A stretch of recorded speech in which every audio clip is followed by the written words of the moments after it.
Starting August 1st and on, you're going to see some huge changes when it comes to credit scores and reports. Now, this is really starting after the signing of Trump Big Beautiful Bill because they made some changes in certain areas, and this can affect you if you could collect Social Security, you're a person with credit cards using banking products, and especially with student loans, there's going to be some negative effects on the consumer side. But I'm going to give you some strategies so you know how to prioritize these things so you can resolve some of these issues. Now, there's going to be 4 key changes. So let's jump into the first change. Now, the first big change is with student loan repayment programs. So after August 1st, there's huge changes with these programs. And with the first one, it's going to be with the SAVE program. Interest resumes on SAVE plan loans. Borrowers enrolled in the SAVE income-driven plan had interest pause mid 2024 due to the ongoing legal injunctions. As of August 1st, 2025, interest will resume accumulating again on these loans. Borrowers are not immediately required to make payments while forbearance persists. The second is forgiveness under IBR pause. Nearly 2 million borrowers in the income-based repayment plan are temporarily blocked from receiving loan forgiveness, even though IBR remains legally intact. The Department of Education paused the forgiveness process to systematically account for exemption rules disrupted by litigation over SAVE and to reset payment counters. Eligible borrowers should still continue paying and will receive funds when forgiveness resumes. Number 3, repayment plans reconstructed under the One Big Beautiful Bill. Trump's newly intact One Big Beautiful Bill Act, signed July 4th, 2025, initiate several immediate and future shifts. Immediate buy-in-error rules such as automatic student loan cancellation for deceptive college practices are paused or reversed. Future starting July 1st, 2026, all student loans must be repaid under either a new standard fixed payment plan or a revamped repayment assistant plan RAP, a 30-year income based plan with repayment based on adjusted gross income and a minimum $10 a month payment even for low income borrowers. Unpaid interest is waived and principal is reduced by up to $50 if the payment do not fully cover interest. Now, here's a breakdown for some solutions that you may take to save you some money on these student loans. Borrowers in the SAVE plan should consider switching to IBR or other plans before August to avoid growing interest. If you're enrolled in IBR, keep making payments. Some remain paused for technical reasons, but forgiveness will resume later. Lifetime borrower caps now apply. $257,000 max federal student loan per individual. $100,000 cap for graduate/liberal arts loan. $200,000 cap for professional degrees. Graduate plus loans eliminated. Now, you want to strategize if you know you're in a repayment program. Make sure that you look at the terms of your program now and see what best options fit you according to your actual degree, and find out if you already paid into these repayment programs exactly how much you paid and how much time you have left, because according to these dates, depending on where you at, you may want to make some additional payments that's allowed under the program to pay some of this stuff in advance.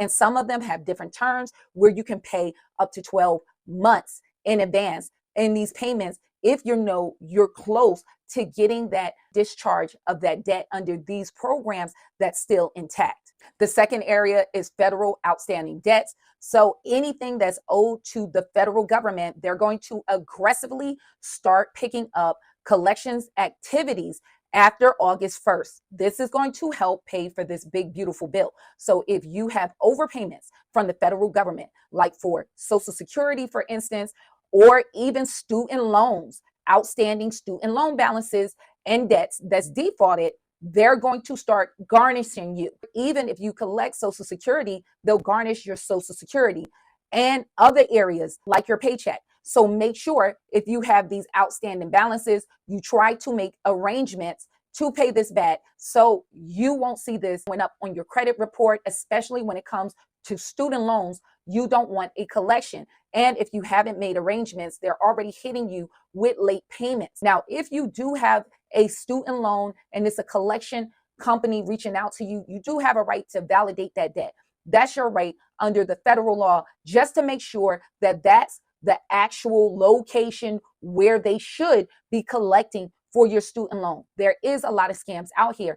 And if you go to your portal or call your student loan servicer, make sure you go to studentaid.gov, and you can even go to FAFSA information to view your whole FAFSA submission summary. Make sure you request your whole payment history from the beginning of your loan. Many of these servicers have these accounts taken away because they were misallocating these payments. So make sure that yours was properly allocated. So make sure that you look at this history. People in my elite credit system has been working and getting some of these late payments removed.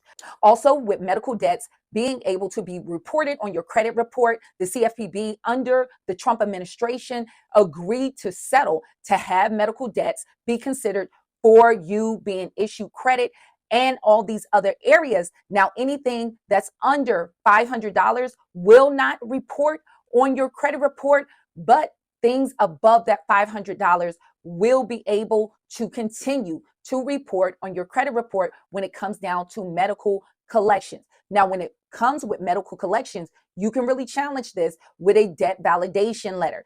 And with medical collections, they must follow the HIPAA laws. So many times, once they send you a bill in response to that debt validation letter, with my letters, in order to challenge them, if they are following HIPAA standards and rules of having your personal medical information. No, they're not doing it according to HIPAA standards. With my elite credit system, Greg was able to remove his collection within 12 days. So if you guys need my help, my link to my elite credit system is in the description of the video and in the pinned comment section. And I give you this free hard inquiry removal package you can download for free. And that link is in the description of the video and in the pinned comment section. And I have debt validation letters at my website if you need them for medical debt or any other area. But always send those certified mail. Do not sign those letters. Those companies will take your signature and put it on a contract. So be very careful. But these collection changes have taken place, and you're going to see it aggressively kick up after August 1st. Now, the third one is with your credit cards. Credit card late fee cap abolished. Higher fees allowed again. The CFPB proposed rule to cap late fees at $8 for large credit card issuers was voided by a Texas federal court in April 2025. The rule was formally vacated via a joint motion by the CFPB and banking industry plaintiffs. As a result, the previous structure remains in place, allowing late fees up to $30 through $41 per violation under the Card Act framework. Now, if you're a person with higher credit card debt, or if you're just a person who did not know about this change, just make sure you pay off those credit card balances or make your payment on the due date or before. Now, it's just bad enough on your credit score as your credit card debt accumulate, because it decreases your credit score and gets you denied for credit if you have a high debt to income ratio. So with this adding on, if you're a person carrying those balances and if you don't pay it on time, it can be a snowball effect and really negatively impact your credit score. And the fourth and final area, when it's coming down to your banking fees. Overdraft fee limit rollback.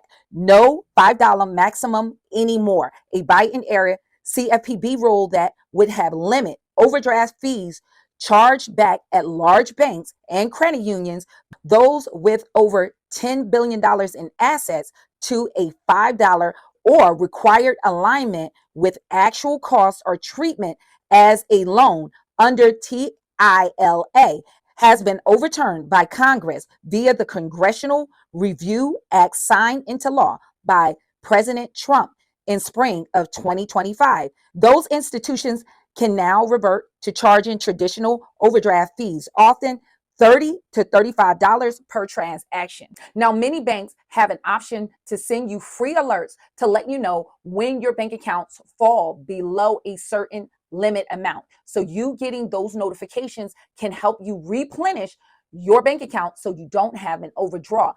And many banks offer overdraft protection. It may be best for you to sign up for that so you don't get hit by these overdraft fees, because many of these companies will try to draw over and over again. You'll look up and you have a ton of overdraft fees from one transaction. So setting up those things in place could save you a lot of heartache and a lot of money. So hopefully this information was helpful. If you have any questions or comments, leave it in the comment section. But if you got more detailed questions for me, you can go to my website and all your questions go directly to my cell phone. I hope to see you guys in the next video. Stay tuned.